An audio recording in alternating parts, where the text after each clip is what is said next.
Hey Print Hustlers, Bruce from Printavo, simple shop management software. If you guys don't use Printavo, take a look. Printavo.com, we help organize and streamline your shop, and we will help increase your sales just by all the automation and quoting functionality and online stores and all of that that's included in Printavo. We offer a free trial and a demo to help get your team moving. Today, we're gonna talk about tips. This is 4 tips to be able to help give better employee feedback in your shop. First, here's the problem.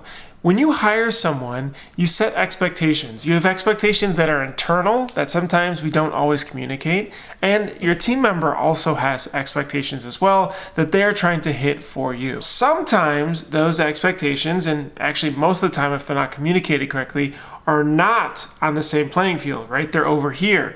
You may have expected here, they delivered here, or vice versa. Now, maybe that's because of training, maybe that's because of performance. It's sort of hard to tell without diving deeper. But I always love to take the perspective of it's on us, it's on the owners to be able to help set expectations and train correctly and spend all that time up front to help them create a foundation for them to excel on top of. Now, usually we give incremental feedback to them, right? We give sort of tips and say, oh, hey, can you do this like this? And then we move on and we do something else. And this is okay, but I think that we really want to be able to give feedback so that they can start thinking for themselves and make the right decisions based on how you think. And lastly, we want to be able to give feedback so that we can start taking ourselves outside of that hub and spoke and be able to let them continue to work and iterate and improve based on what their job expectations are. Now, what that means is think about like a bike wheel, right? The bike wheel has all those spokes. In the center is the hub there, and that's essentially you guys, right?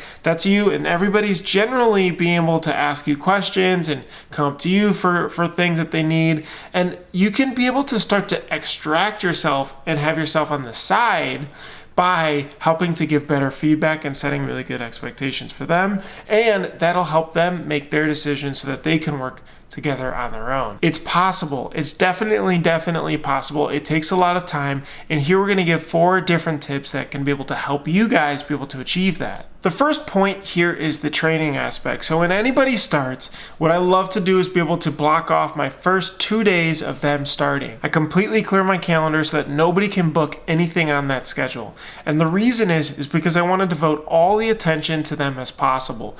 The way I view it is the more I spend up front, the less than I have to spend trailing later. Because we don't really value our time very well, right? We kind of jump in, you'll do 20 minutes there, you'll do 30 minutes there, and you'll do this longer periods of time. So if I can combine as much as possible into those 2 full days of them getting started, that way there is just less feedback and expectation missetting later on. So very important. The other thing that I'll do is I'll actually assign somebody a buddy. So every new hire has a buddy that is somebody that they can go to, that I trust, that knows the business very well, that has been with the company for about a year or more, that has like a good routine and they are able to problem solve very well, that they can go to directly with questions. This helps greatly deflect, it helps delegate and elevate, a big topic in that Traction book by Gino Wickman. Now, the next step here is the feedback and using the word because. When we tend to give feedback, we just say it so that way we can move on. Hey, can you make sure that the formatting is like this? And then we move on and we don't say anything else. Using the word because in there and helping create their thought process around your thinking and why you want that feedback done is going to help them be able to make better decisions going down as well. So, hey, I really need the formatting to be like this and we don't use italics because here's the style guide that we generally write to customers, and this is how we like to do that. And then I'll actually use that as an opportunity to create that process. So something like writing emails to customers and how we talk to customers is a big thing. And we have a guide of how to speak to customers. So then next time somebody does do that, I can reference, here's how we do it, because it helps the customer be able to understand what our culture and our brand values are. So you can run off that. 9 times out of 10, it doesn't happen again. But if you just sort of shoot feedback out in the 5-second quick, hey, can you make sure that's not bolded? it probably will come up again in some sort of the future or with somebody else. And this creates a really good standard by explaining why I value it as important to make that change. The third aspect here is timeliness. It's really important to take the time to do it as soon as possible after you see it happen. And the reason is because you're just busy. You have 18 other things going on, and it's easy to forget it, and it's going to come up again, right? And when it comes up again, then you'll get a little bit more frustrated because you sort of in your head were like, oh wait, I actually didn't tell that person to change it, and so now you have to go back and do it again. The other thing about timeliness is that if they have a reason why they did do it that way, they will know and it'll be fresh in their head, and you guys can have a discussion about what matters and which way and direction you should go to.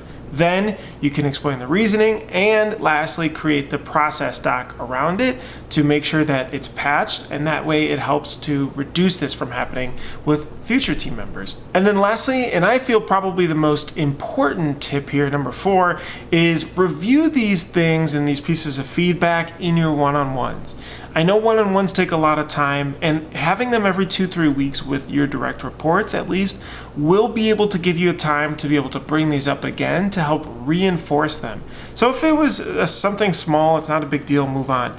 But if it was something that's larger that you did want to make sure that is correctly followed, you can bring it up and ask for their thoughts. Hey, what did you think? Do you think that that'll be something that you can be able to follow? Is that an issue? Do you have any questions about that? Does it make sense? Right? These are great things to bring up in the one-on-ones to get feedback on and to reiterate again. That way you can also have a discussion with them to make sure they're on the same page and that they believe in the same values for the reasoning that you gave that feedback as they do. Hopefully that was helpful, guys. If you guys have any other tips with giving employee feedback, drop them in the comments below. I know it's not an easy topic, but it's so important to help them make the right decisions for you that you value and that you feel are most important.